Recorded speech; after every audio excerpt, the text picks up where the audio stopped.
여러분, 안녕하세요. 호랑 할매예요. 옛날 옛날 아주 먼 옛날 이야기가 다시 돌아왔어요. 잠들기 전 혹은 긴 출퇴근길의 지루함을 싹 잊게 해줄 흥미진진한 옛날 이야기 3편을 소개해 드릴게요. 첫 번째는 신비로운 말하는 새, 옥새를 찾아서예요. 과연 말하는 새 옥새를 찾아내기까지 어떤 고난들이 있을까요? 다음은 어부 아들 장원 급제 이야기. 평범한 어부의 아들이 어떻게 장원 급제를 하게 되었을까요? 마지막으로 아내 마음 돌이킨 효자, 감동적인 효심으로 굳게 닫힌 아내의 마음을 열 수 있을지 함께 지켜봐요. 자, 그럼 지금 바로 이야기 속으로 풍덩 빠져볼까요? 말하는 새, 옥새를 찾아서 옛날, 아주 먼 옛날 한 임금님이 살고 있었다. 혼인을 해 왕비를 두었지만 여러 해가 지나도록 자식이 없었다. 어떻게 하면 자식을 얻을 수 있을까 고민하던 중 궁궐에서 이를 보던 늙은 점쟁이 하나가 나서서 말했다. 남쪽을 향해 곧장 가시면 오늘 밤 안에 귀인을 만나실 수 있을 것입니다.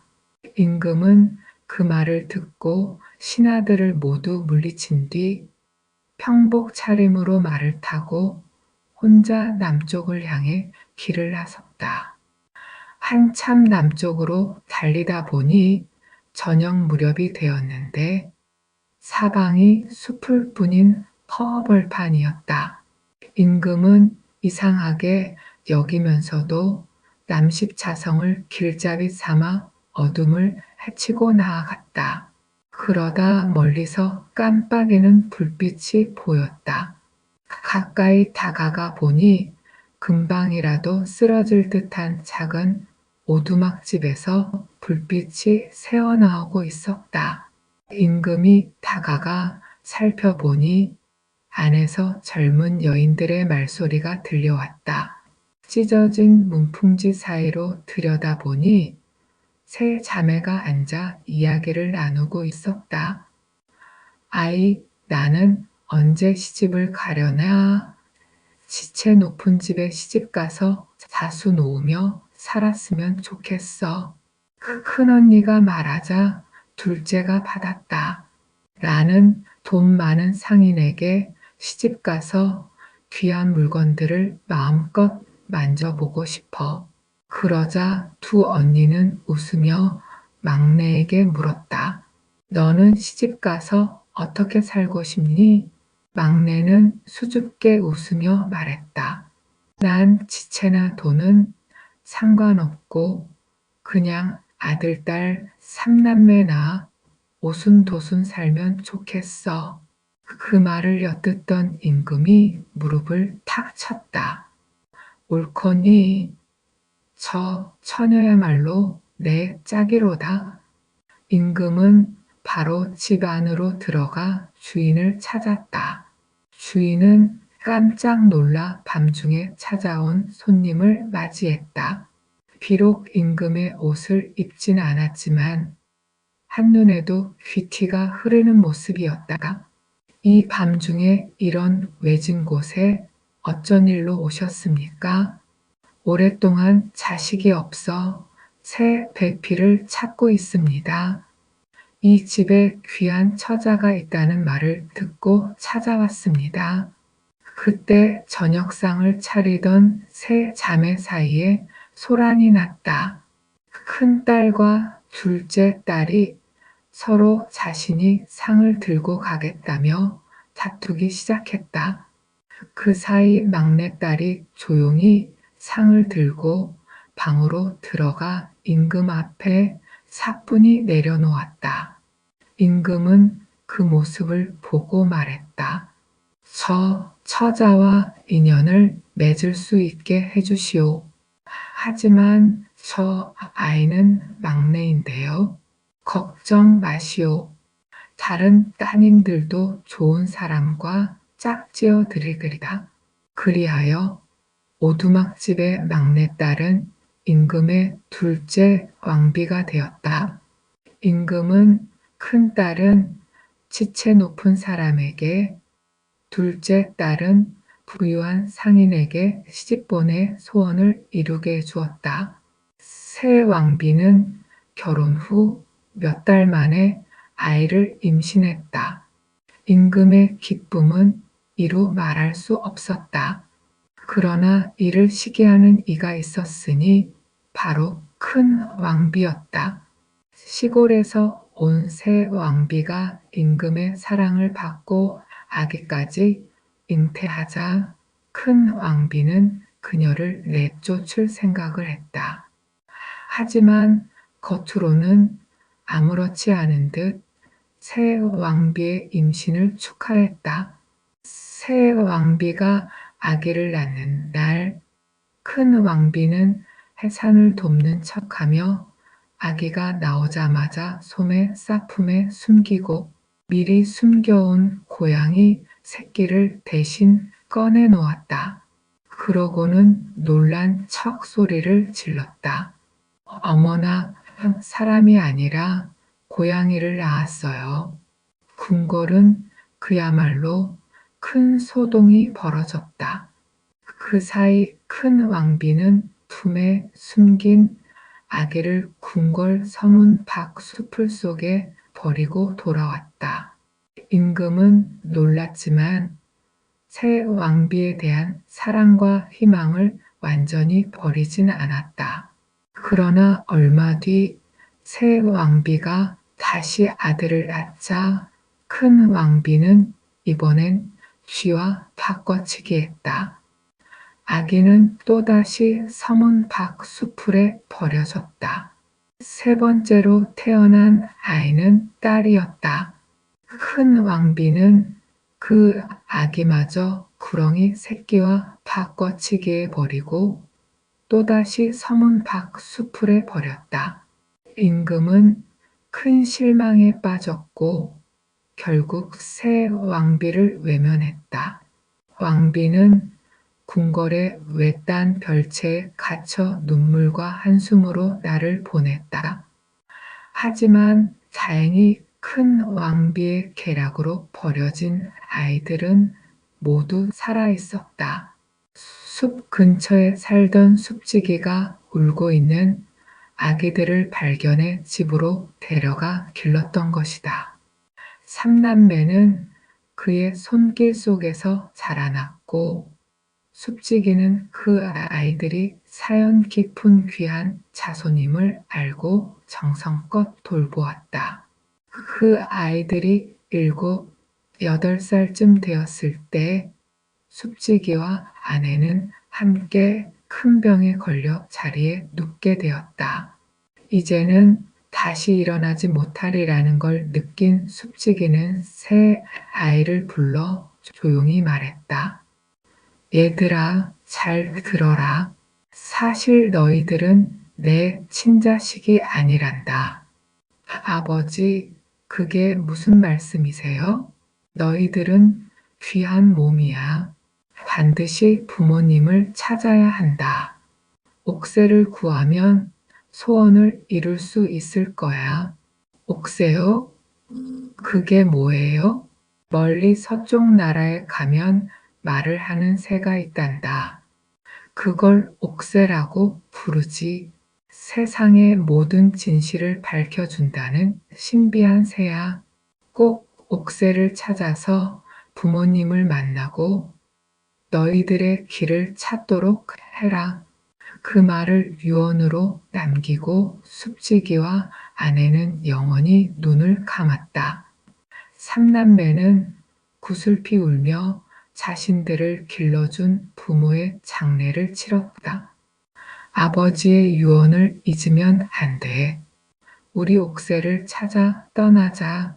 그렇게 해서 삼남매는 옥새를 찾아 서쪽으로 길을 나섰다. 몇 날 며칠을 하염없이 걸었지만 어디로 가야 옥새를 구할 수 있을지 알 수 없었다. 자꾸만 가다 보니 끝없는 벌판, 사람은커녕 짐승, 그림자조차 보기 어려웠다. 그러던 중 삼남매는 수십 갈래로 나뉜 갈림길에 다다랐다. 어느 길로 가야 할지 도무지 알 수 없었다. 지친 삼남매는 자리에 주저앉아 울기 시작했다. 그때 어디선가 하얀 수염을 가진 백발 노인이 다가와 물었다. 얘들아, 왜 그렇게 울고 있느냐? 아이들이 눈물을 훔치며 대답했다. 할아버지, 저희는 옥새를 찾으러 왔는데 어디로 가야 할지 몰라서 이렇게 울고 있어요. 이런 옥새를 찾으러 왔다고? 지금껏 옥새를 찾겠다는 사람은 여러 봤지만 찾은 사람은 단 한 번도 본 적이 없단다. 너희들에겐 너무 어려운 일이야. 할아버지, 우린 꼭 옥새를 찾아야 해요. 제발 길을 알려주세요. 노인은 잠시 생각하더니 말했다. 그래, 정 그렇다면 가르쳐 주마. 저기 저 길로 30리를 가야 한다. 노인이 가리킨 길은 여러 갈래 중에서도 가장 작고 험한 길이었다. 얼핏 보면 보이지도 않을 만큼 좁아 한 사람만 겨우 지나갈 수 있었다. 저 길은 둘이서는 갈 수 없고 오직 혼자만 가야 한다. 그리고 가는 동안엔 어떤 일이 있어도 절대 뒤를 돌아보면 안 된다. 명심해라. 그 말을 남기고 백발 노인은 연기처럼 사라져 버렸다. 삼남매 가운데 마지가 벌떡 일어나더니 가지고 있던 세막대기를 땅에 꽂으며 말했다. 내가 먼저 가서 옥새를 구해올게. 너희들은 여기서 기다려.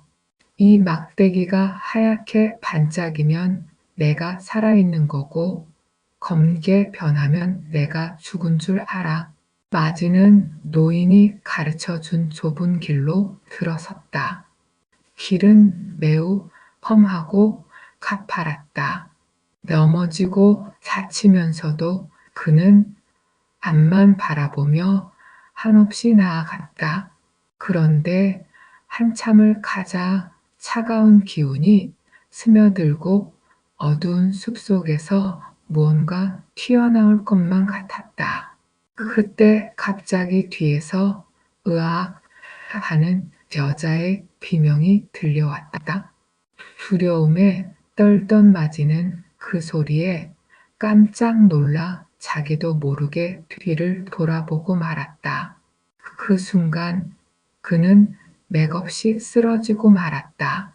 마지가 쓰러지는 순간 꽂아놓은 세막대기가 거무스름하게 변했다. 남아있던 두 아이는 오빠에게 무슨 일이 생긴 걸 알고 슬피 울었다.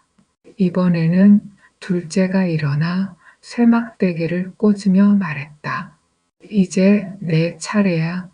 이 막대기가 하얗게 빛나면 내가 산 줄 알고 검게 변하면 죽은 줄 알아. 둘째는 형이 간 길을 따라 걸었다. 절대 뒤를 돌아보지 않겠다고 마음을 굳게 다지며 앞만 보고 갔다. 검은 숲에 들어서자 차가운 기운이 몰려왔지만 애써 모른 척했다. 뒤에서 들려오는 비명에도 이를 악물고 버텼다.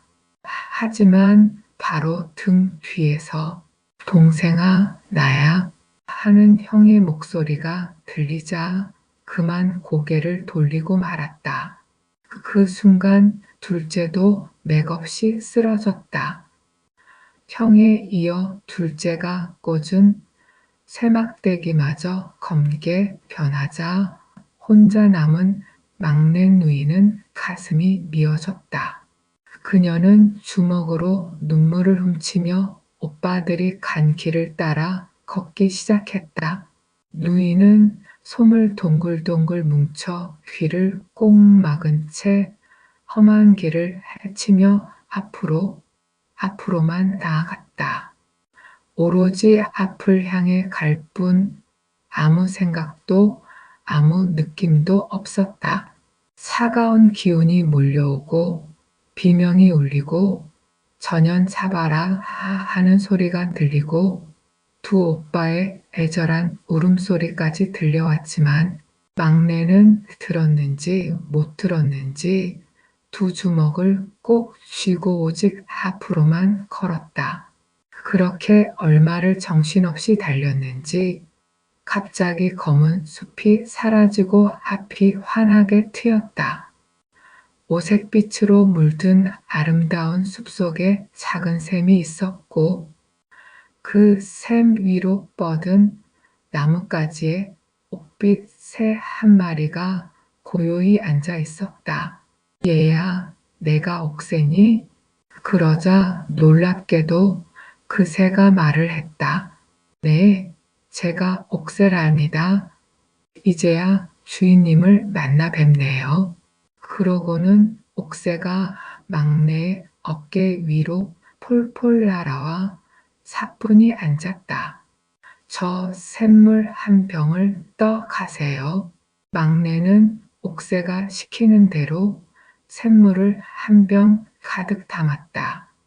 그리고 어깨에 새를 앉힌 채 왔던 길을 되돌아가기 시작했다. 갈 때는 몰랐지만 돌아오는 길엔 옥새를 구하러 왔다가 죽은 사람들이 해골이 되어 흩어져 있는 모습이 눈에 들어왔다. 그 사이에 큰 오빠와 작은 오빠가 쓰러져 있는 모습도 보였다. 막내는 샘에서 길어 온 물을 해골들과 두 오빠의 몸 위에 뿌렸다. 그러자 쓰러졌던 사람들이 몸을 북돋우며 하나둘 일어나기 시작했다. 두 오빠도 쑥 기지개를 켜며 일어났다. 아, 참 잘 잤다. 이상한 꿈을 꾸었네. 그렇게 해서 삼남매는 옥새를 얻어 무사히 집으로 돌아올 수 있었다. 삼남매가 궁궐 서문 박집에 돌아오자 말하는 새에 관한 소문이 삽시간에 퍼졌다. 그 소문은 곧 임금의 귀에도 들어갔다. 웬 아이들이 말을 하는 새를 구해왔다고? 그게 사실이냐? 예, 전하. 그렇게 소문이 돌고 있습니다. 임금이 말했다. 그렇다면 내가 직접 가서 확인해 보리라. 나라의 임금이 직접 찾아온다는 소식을 들은 삼남매는 깜짝 놀랐다. 어떻게 임금을 대접해야 할지 몰라 허둥대고 있는데 옥새가 말했다. 술상을 차리고 오이를 썰어 안주로 내놓으세요. 그리고 오이 위에 흰 모래가루를 살짝 뿌려 놓으세요. 임금님 음식에 모래를 뿌리라고요? 제가 시키는 대로 하세요. 삼남매는 부지런히 임금을 맞을 술상을 준비했다. 오이를 먹음직스럽게 썰어 그릇에 담고 그 위에 고운 흰 모래를 살짝 뿌려 놓았다. 마침내 임금이 왕비와 신하들을 거느리고 삼남매의 집에 도착했다. 삼남매가 공손히 맞이하자 임금이 말했다. 참 곱게 생긴 아이들이구나. 너희들이 그 말하는 새를 잡아왔다지? 어디 한번 보자꾸나. 그러자 아이들은 새가 시킨 대로 술상을 내왔다. 먼저 목을 좀 축이세요. 임금은 웃으며 술을 한 잔 마시고 오이를 집어 와사 깨물었다. 뿌지직 모래가 씹히는 소리에 임금의 얼굴이 순간 하얗게 질렸다. 이것들이 감히 나를 모욕하다니. 그때였다. 옥새가 날개를 퍼덕이며 임금 앞에 날아와 또렷한 목소리로 말했다. 임금님, 자식들에게 무엇을 해주셨기에 이렇게 책망하십니까? 옷을 해주셨나요? 밥을 지어주셨나요? 고양이 새끼라며 버리고 쥐 새끼라며 버리고 구렁이 새끼라며 버리셨잖아요. 그런 분이 무슨 낯으로 자식들을 꾸짖으신단 말입니까? 그 말에 임금뿐 아니라 왕비와 신하들 그리고 삼남매까지 모두 깜짝 놀랐다. 이 아이들이 내 자식이라고? 임금은 믿기지 않는 눈빛으로 삼남매를 바라보다가 이내 큰 왕비를 향해 고개를 돌렸다. 왕비는 얼굴이 새파래져 허둥지둥 뒷걸음치다가 그만 자리에 주저앉았다. 다 내 짓이었구나. 이렇게까지 속을 줄이야. 내가 너무 어리석었어. 임금은 눈물을 흘리며 새 자식을 끌어안았다. 새 아이도 눈물을 흘리며 처음으로 아버지의 품에 안겼다. 임금은 삼남매를 데리고 궁궐로 돌아가 외딴 별채에 갇혀있던 둘째 왕비를 찾아가게 했다. 왕비와 아이들은 서로를 알아보고 부둥켜 안으며 눈물로 재회를 나눴다. 그 후 삼남매는 자신들을 낳아준 어머니와 아버지와 함께 오래도록 행복하게 살았다고 한다. 어부 아들 장원 급제. 옛날 바닷가 마을에 한 어부가 살고 있었다. 그는 날마다 고기를 잡아 팔며 겨우 굶지 않고 살아가는 사람이었다. 그에게는 총명한 아들 하나가 있었다.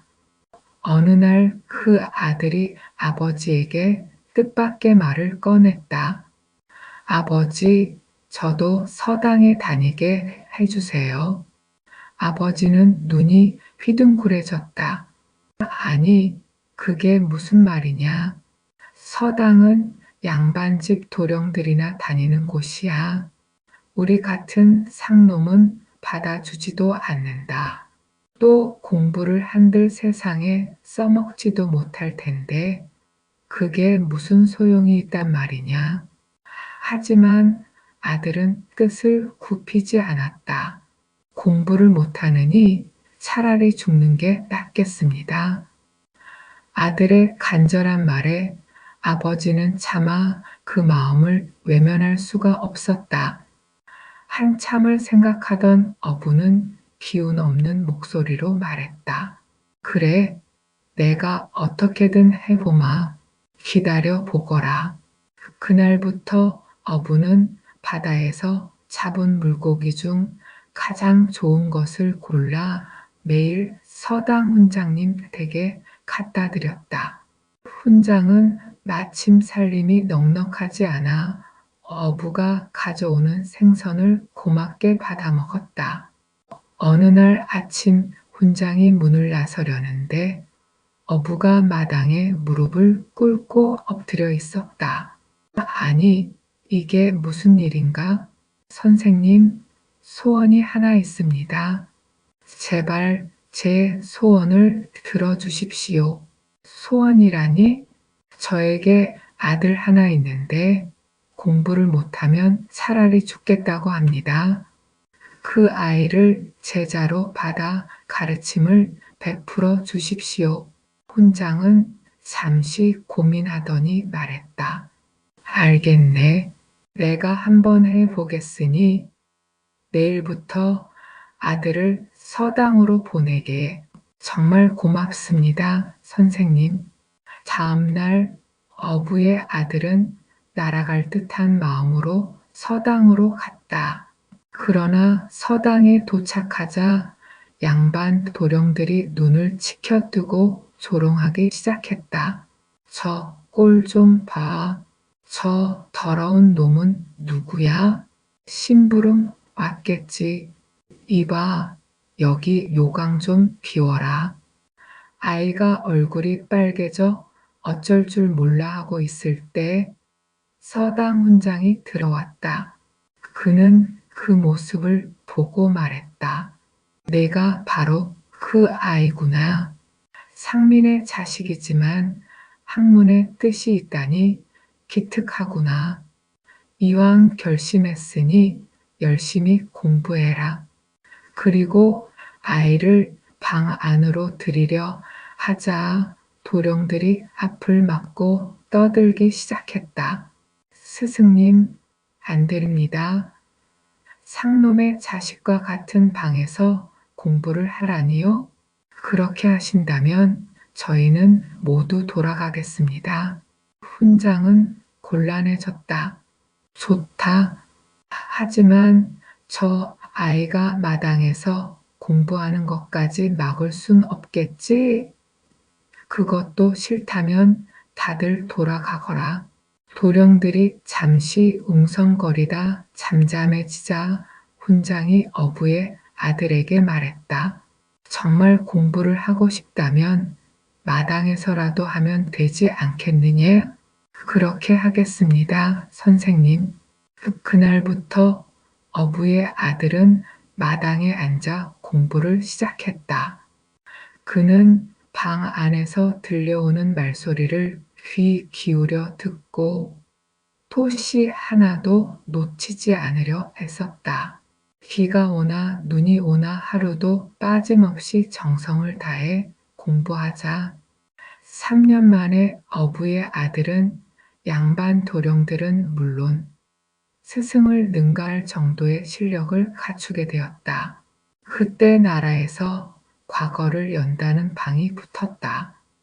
오랫동안 공부해 온 양반 자제들이 앞다투어 시험을 보러 나섰다. 어부의 아들도 과거를 보겠다는 결심을 하고 훈장을 찾아갔다. 스승님, 저도 과거를 보러 가고 싶습니다. 그래, 내 실력이라면 급제는 분명하겠지만 과연 받아들여질지 걱정이구나. 아버지의 걱정은 더 컸다. 상놈의 자식이 과거를 본다니 그런 일이 어디 있냐? 무슨 화를 당할지도 모른다. 죽을 각오로 해보려합니다. 어부는 더 말리지 못하고 그동안 모은 돈을 털어 노자돈을 마련해 주었다.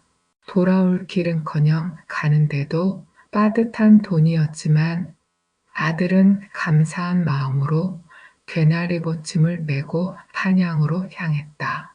며칠을 쉬지 않고 걸은 끝에 한양에 도착했을 때 같은 서당의 양반 자제들이 말을 타고 지나가다 그를 보고 소리쳤다. 아니, 저게 누구야? 고기잡이 아들놈 아니야? 저 녀석이 왜 여기 와 있지? 과거를 보러 왔나 보군. 하하, 그건 안 되지. 그들은 수군거리며 어부 아들의 뒤를 따라왔다. 그리고 그가 객주집 헛간에서 잠을 자려 하자 끌어내어 윽박질렀다. 상놈이 과거를 보다니 세상이 미쳤구나. 우리 눈에 띈 이상 그냥 넘어갈 순 없지. 그들은 어부의 아들을 끌고 어느 대갓집 담장 아래로 데려가 담 안에 배나무를 가리켰다. 저기 열린 배를 따서 우리한테 나누어 주면 눈 감아 주지. 그들은 어부 아들을 도둑으로 몰 작정이었다. 어부의 아들은 속셈을 알고 있었지만 거절할 방법이 없었다.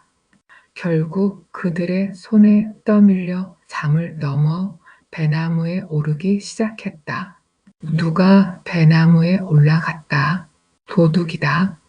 양반 자제들은 담장 안으로 그렇게 외치고는 후닥닥 도망쳤다.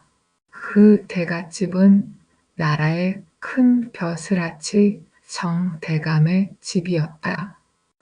하필 배나무가 있던 곳은 정대감의 딸이 거처하는 별당 뜰락이었다. 술을 놓고 있던 대감의 딸은 소리를 듣고 밖으로 나와 보았다. 정말로 누군가 배나무에 올라가 있었다. 당신은 누구십니까? 귀신이면 올라가고 사람이라면 내려오세요. 어부의 아들은 나무에서 내려와 정대감의 딸 앞에 섰다. 대감의 딸이 사연을 묻자 그는 있었던 일을 사실대로 이야기했다.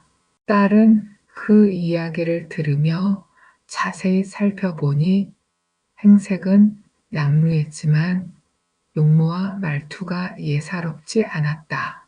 과거를 보려 한다고요? 그럼 어디 한번 시험해 봅시다. 대감의 딸은 어부의 아들을 방으로 데려가 붓과 종이를 내놓고 시제를 불러주었다. 그러자 어부의 아들은 잠시도 머뭇거리지 않고시 한수를 지어냈다. 대감의 딸이 그 시를 읽어보니 거의 손댈 데가 없는 훌륭한 작품이었다. 훌륭해요. 한두 군데 말고는 흠잡을 데가 없네요. 이 정도면 장원급제도 가능하겠어요. 정대감의 딸은 두어 군데 글자를 짚어준 뒤 어부의 아들에게 말했다. 실력이 있다 한들 그런 행색으로 어찌 시험장에 들어가겠습니까? 그러고는 자리에서 일어나 옷장을 열더니 선비의 의관 한 벌을 꺼내주며 갈아입게 했다. 어부의 아들이 그 옷을 갈아입자 천하에 견줄 바 없는 훌륭한 선비가 되었다. 대감의 딸은 미소를 지으며 옆에 놓인 상자에서 무언가 먹을 것을 꺼내 주었다. 과일 같기도 하고 경단 같기도 한데 입에 넣자 꿀처럼 사르르 녹았다. 밤이 깊어지자 어부의 아들이 하직 인사를 올렸다. 정말 고마웠습니다. 이 은혜 잊지 않겠습니다. 인연이 있다면 또 만나겠지요. 어부의 아들은 그 길로 양반 자제들이 묵고 있는 객주집으로 돌아왔다. 양반 자제들이 그를 보자 깜짝 놀라며 말했다. 그래, 배는 따왔느냐? 올라가 보니 배 대신 이런 게 있더군요. 어부의 아들이 과일 같기도 하고 경단 같기도 한 것을 내놓자 양반 자제들이 맛을 보고는 홀딱 반해버렸다. 세상에 이런 맛있는 게 다 있단 말이야. 그들은 우르르 몰려가 정대감 집 담을 넘어 배나무에 오르기 시작했다. 마침 야경을 돌던 대감댁 하인들이 그 모습을 보고 붙잡아 관가에 넘겼다. 결국 그들은 과거는커녕 옥에 갇혀 꼼짝달싹 못하는 신세가 되고 말았다. 시험날이 되자 어부의 아들은 과거 시험장으로 들어갔다. 방방곡곡에서 모여든 수많은 양반댁 선비와 도령들이 시험장을 가득 메웠다. 마침내 시제와 운자가 내걸렸는데 어부의 아들이 살펴보니 놀랍게도 전날 정대감 딸이 내준 것과 똑같았다. 그는 자신 있게 붓을 놀려 제일 먼저 글을 제출했고 당당히 장원으로 뽑혔다. 시골에서 올라온 젊은 도령이 장원 급제를 하자 새로운 인재가 났다고 대궐이 떠들썩했다. 정승 판서들이 서로 사의를 삼으려 다투었다. 그중 한 대감이 먼저 그를 점찍어 사양할 틈도 주지 않고 곧바로 사의로 삼았다. 그리고 서둘러 혼례를 올렸다. 그런데 막상 혼인을 치르고 보니 신부는 다름 아닌 전날 담을 넘어가 만났던 바로 그 처녀였다. 두 사람은 깜짝 놀라 서로의 손을 꼭 잡았다. 세도가 높은 대감의 사이가 되고 똑똑한 아내를 얻은 어부의 아들은 하루하루가 꿈만 같았다. 하지만 시골에서 자신을 기다리고 있을 부모님 생각에 가슴이 답답했다. 모시고 오긴 해야 하는데 그 뒤의 일들을 어찌해야 할지 막막하기만 했다. 그는 깊은 고민 끝에 스승에게 편지를 썼다. 한양으로 와서 어느 곳으로 찾아오라고 그 소식을 부친에게 전해달라는 내용이었다. 그 무렵 어부 부부는 아들을 한양으로 떠나보내고 노심초사하고 있었다. 과거를 보고 돌아올 때가 한참 지났는데도 소식이 없자 불안한 마음으로 나를 보냈다. 아이고, 우리 자식이 죽었는지 살았는지 보내지 말고 붙잡았어야 했는데. 그때 서당 훈장이 어부를 불러 은밀히 안부를 묻더니 꿈에도 그리던 아들의 소식을 전했다. 아들을 만나려거든 한양에 올라가 이 주소를 찾아가 보게. 어부는 그 길로 아들이 좋아하는 메밀떡을 한아름 싸서 지고 한양으로 향했다. 천신만고 끝에 한양에 도착한 어부는 사람들에게 물어물어 훈장이 준 주소를 찾아갔다. 드디어 집을 찾고 보니 담이 두 길이나 되고 소슬대문이 웅장한 대갓집이었다. 어부는 감히 주인을 찾을 엄두를 내지 못하고 문 앞에서 이리저리 서성였다. 그러다 그 집 하인들이 어부를 붙잡아 헛간 속에 가둬버렸다. 어부는 꼼짝없이 갇힌 신세가 되었다. 그날 밤 헛간에 갇힌 어부가 꾸벅꾸벅 졸고 있는데 빗장이 스르르 열리더니 누군가 살짝 들어왔다. 놀란 어부 앞에 그 사람이 큰 절을 올렸다. 아버지, 접니다. 아버지라는 말에 어부는 깜짝 놀라 자세히 보았다. 정말로 자기 아들이었다. 이게 어찌 된 일이냐? 저는 과거에 장원 급제하여 이 집 사위가 되었답니다. 하지만 사람들이 아버지를 보면 의심할 것 같아서 이렇게 할 수밖에 없었습니다. 용서하세요. 아버지는 눈시울이 붉어졌다. 내가 못난 아비 때문에 끝까지 고생이로구나. 어부는 고향에서 가져온 보찜을 풀었다. 얘야, 내가 좋아하는 메밀떡을 가져왔다. 이거나 먹어 보아라. 아버지가 권하니 아들은 먹지 않을 수가 없었다. 배가 부르고 목이 메어도 아버지는 자꾸만 떡을 권했다. 아들은 떡을 먹는 척하며 몇 개를 주머니에 슬쩍 넣었다. 아버지, 또 오겠습니다. 편히 쉬세요. 아들은 헛간문을 닫고 소리 없이 방으로 돌아왔다. 그런데 뜻밖에도 방에는 불이 켜져 있었고 아내가 일어나 앉아 남편을 기다리고 있었다. 어딜 다녀오셨나요? 그게 그 주머니에 불룩하게 든 게 뭐죠? 꺼내보세요. 어부의 아들은 더 이상 아내를 속일 수 없음을 깨달았다. 면목이 없소. 이런 일은 함께 해야죠. 어찌 아내 몰래 숨기려 하시나요? 어서 아버님을 모셔오세요. 아들이 헛간으로 가서 아버지를 모시고 오자 며느리는 이를 다해 시아버지께 큰절을 올렸다. 그날부터 시아버지를 양반으로 만들기 위한 며느리의 비밀 교육이 시작되었다.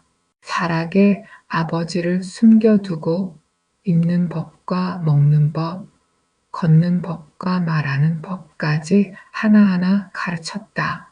그렇게 한 달을 가르치자 어부는 시골 양반으로 행세에도 손색이 없을 정도가 되었다.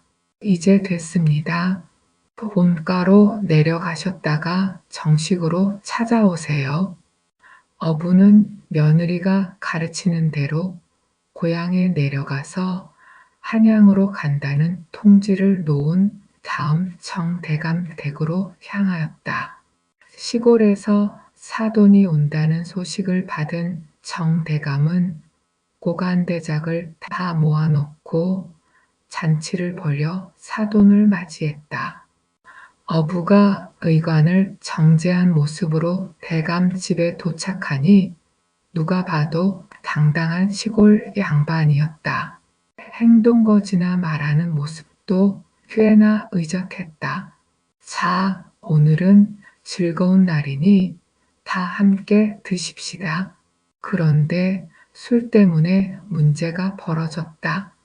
자리에 모인 손님들이 너나 없이 아들 칭찬을 하면서 한 잔씩 권하니 어부는 그 술잔을 받아 마시다가 그만 흠뻑 취하고 말았다.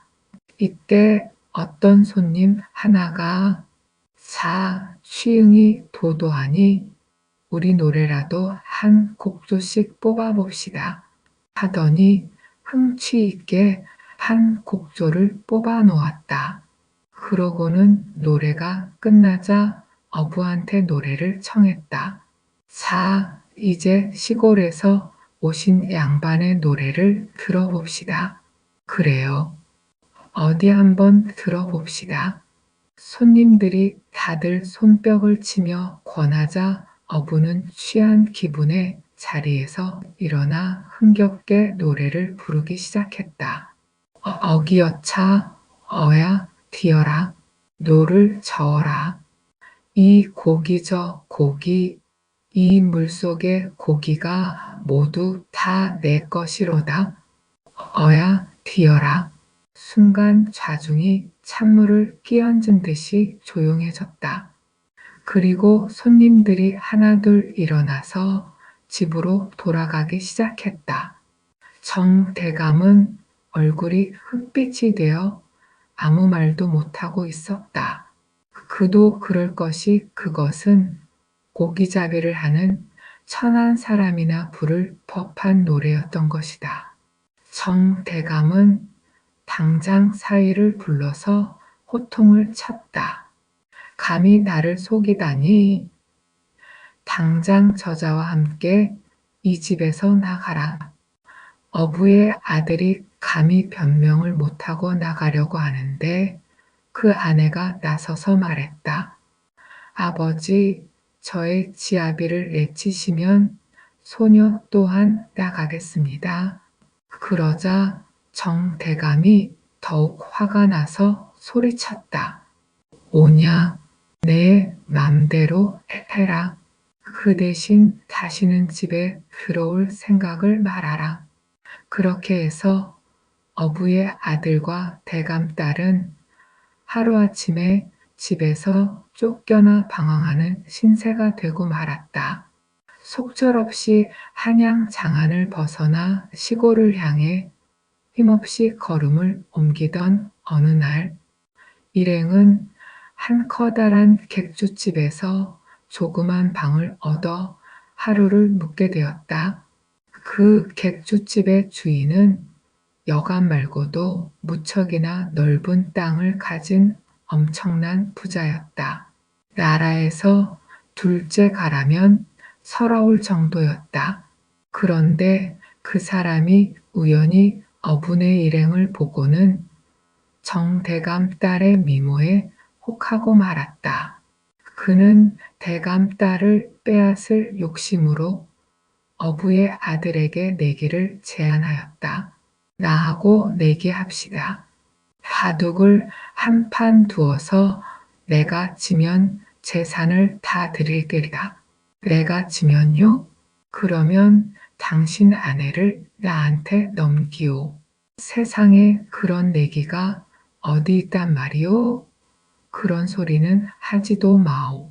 그런데 그 얘기를 전해 들은 아내가 뜻밖에도 내기에 응하라고 하는 것이었다. 어부 아들이 말도 안 된다며 고개를 저었으나 아내가 어찌나 간절히 권하는지 그 뜻을 꺾을 수 없었다.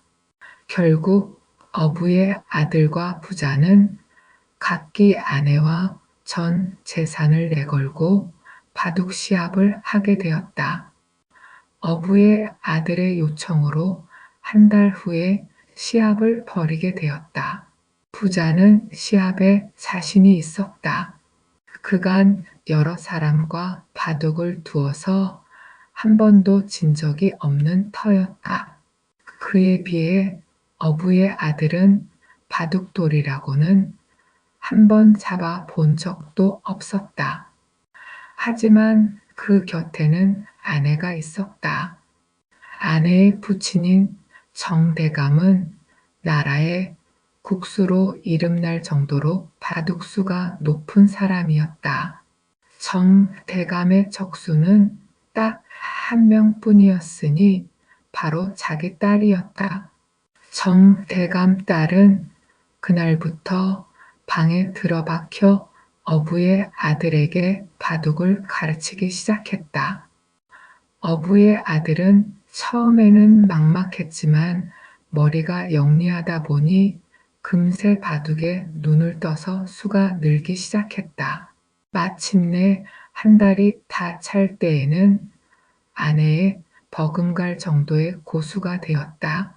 드디어 많은 증인들이 지켜보는 가운데 내기가 시작되었다. 부자가 호기롭게 바둑돌을 놓기 시작했지만 생각만큼 만만치가 않았다. 깜짝 놀라서 정신을 차렸을 때는 이미 판이 기운 뒤였다. 어부의 아들은 보기 좋게 부자를 물리쳐 부자의 재산을 차지하게 되었다. 앞으로 이런 터무니없는 내기라면 할 생각을 마오. 어부의 아들은 이렇게 말하며 부자의 재산을 절반만 받았다. 그것만 가지고도 나라에서 알아주는 부자로 행세하기에 충분했다. 부자가 된 어분의 가족은 대감 딸의 지위로 산 좋고 물 좋은 고을에 너른 집터를 구해서 99칸 너른 집을 지었다. 그리고 집 안에 웬만한 저수지보다 더 큰 커다란 연못을 팠다. 연못 속에는 갖가지 물고기를 풀어넣어 살게 하고 물 위에는 배를 띄웠다. 연못 옆에는 누각을 멋들어지게 지었다. 그래 놓고서 대감 딸은 친정집에 편지를 띄웠다. 꼭 한번 자기 집으로 놀러와서 지난날의 오해를 풀라는 내용이었다. 정대감은 처음에는 편지를 본 척도 하지 않았지만 같은 내용의 편지가 자꾸 오자 점차 궁금증이 일었다. 그래, 어디 한번 어떻게 사는가 가보자. 정대감은 말을 타고서 딸이 사는 곳으로 향했다. 딸이 알려준 주소를 찾아가 사돈댁에 이르고 보니 한양에서도 본 적이 없는 으리으리한 양반집이었다. 전에 보니 고기 잡는 어부가 분명했는데 이게 웬일일까? 정대감이 문을 들어가서 보니 집안은 더욱 놀라웠다. 딸의 안내를 받아 뒤뜰에 가보니 생각지도 않은 커다란 연못이 있었다. 연못 한켠 누각에 술상이 차려져 있는데 악사들이 한 옆에서 사면육각 풍악을 울리고 있었다. 어부가 연못에서 배를 타고 노를 젓고 있다가 정대감을 맞이했다. 사돈 어른 어서 오시오. 아, 예, 저는 이렇게 소일하고 산답니다. 제 노래 한 자락 들어보시겠습니까? 그러더니 흥을 내서 노래를 하기 시작했다. 어기여차 어야 뒤어라 노를 저어라 이 고기 저 고기 이 물속의 고기가 모두 다 내 것이로다. 어야 뒤어라. 그러자 정대감이 손으로 무릎을 치고 말았다. 옳거니 내가 이걸 모르고 오해를 했구나. 세상에 이런 풍류가 다 있는가? 곁에 섰던 딸과 사위가 웃으며 말했다. 함께 올라서 즐기시지요. 정대감은 딸의 집에서 마음껏 풍류를 즐긴 다음 서울로 올라왔다. 그가 다시 조정의 대감들을 한 무리 이끌고 사돈댁에 내려오자 집안에서는 한바탕 커다란 잔치가 벌어졌다. 어떻게 노는고 하니 대감들이 술에 취하고 흥에 겨워 어부의 선창을 따라 다 함께 노래를 부르는 것이었다. 어기여차 어야 뒤어라 노를 저어라 이 고기 저 고기 이 물속의 고기가 모두 다 내 것이로다. 어야 뒤어라 아내 마음 돌이킨 효자 옛날 한 마을에 한 부부가 부모를 모시며 살고 있었다. 남편은 전국을 돌아다니며 장사를 하는 사람이어서 주로 아내가 집에 남아 시부모를 모셨다. 남편은 부모에게 효심이 깊었지만 아내는 특별히 잘한다고도 그렇다고 못한다고도 할 수 없는 평범한 며느리였다. 그렇게 지내던 어느 날 시어머니가 세상을 떠나고 시아버지만 남게 되었다. 먹을 것과 입을 것까지 살뜰히 챙겨주던 안주인이 세상을 떠나자 그때부터 차차 문제가 생기기 시작했다. 시아버지는 아내를 잃고 나서 만사가 귀찮아져 예전보다 더 몸을 움직이려 하지 않았다. 그러니 온갖 자잘한 일이 다 자식의 몫으로 돌아왔다. 아들이 집에 있을 때는 이것저것 챙겨드리려 했지만 늘 바깥일로 나가 있으니 한계가 있었다. 결국 며느리가 그 몫을 맡아야 했지만 그녀는 늙은 시아버지의 뒷수발이 점점 싫어졌다. 방문만 열면 요강 냄새가 코를 찌르고 방 안에 박혀있는 시아버지에게서 풍기는 퀴퀴한 냄새도 견디기 어려웠다. 그러다 보니 며느리는 인상을 찌푸리며 혼잣말로 중얼거리곤 했다. 아이, 저 영감은 언제나 저 세상으로 가시려나. 이러니 시아버지를 대하는 태도가 곱지 않았다.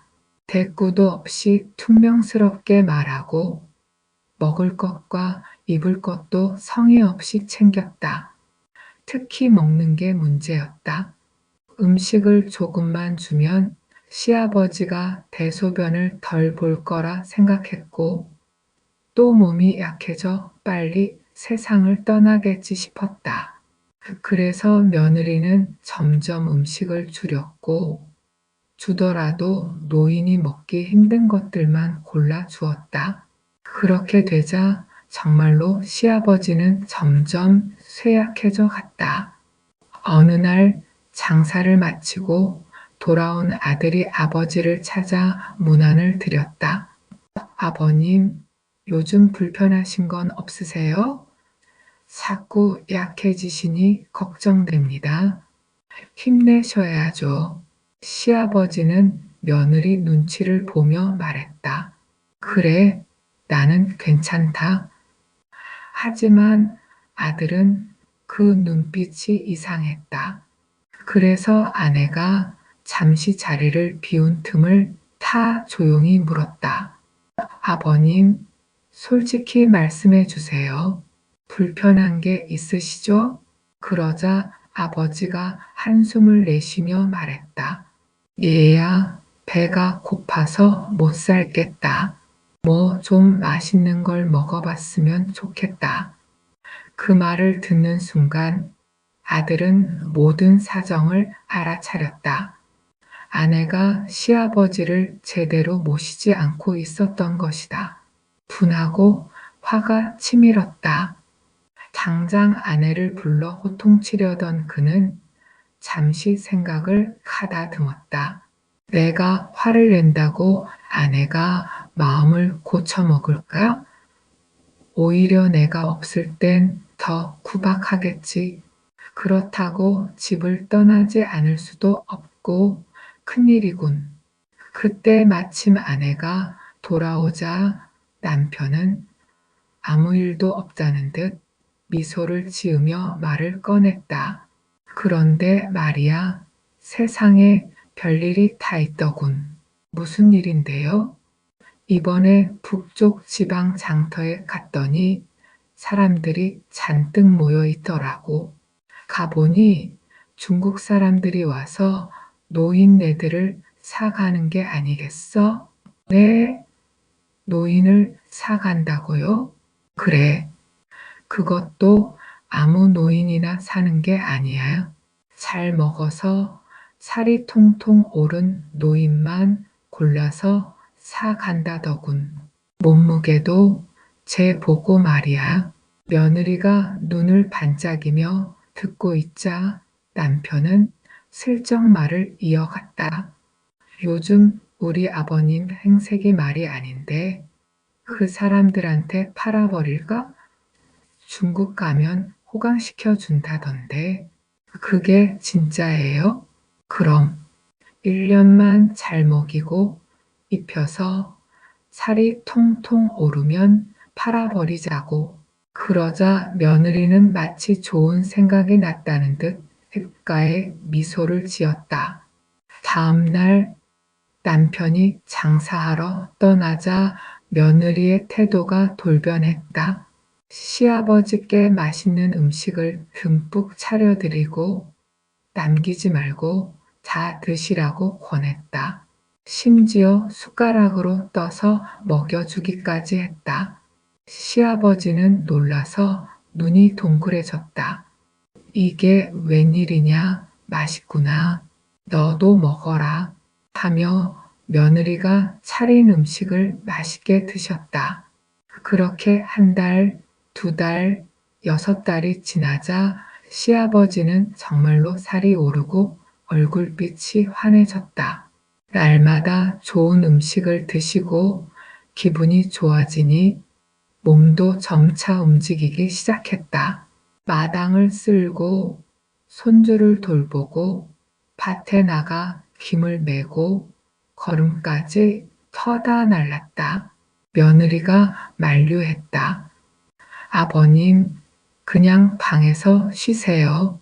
아니라, 가만히 있으면 뭐하냐?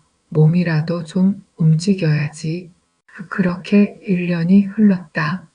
시아버지는 살이 오르고 얼굴이 활짝 펴 있었다.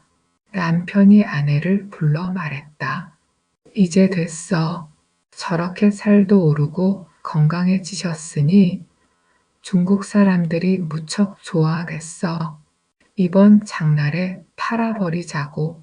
그러자 아내가 펄쩍 뛰며 말했다. 무슨 소리예요? 그런 말도 하지 마세요.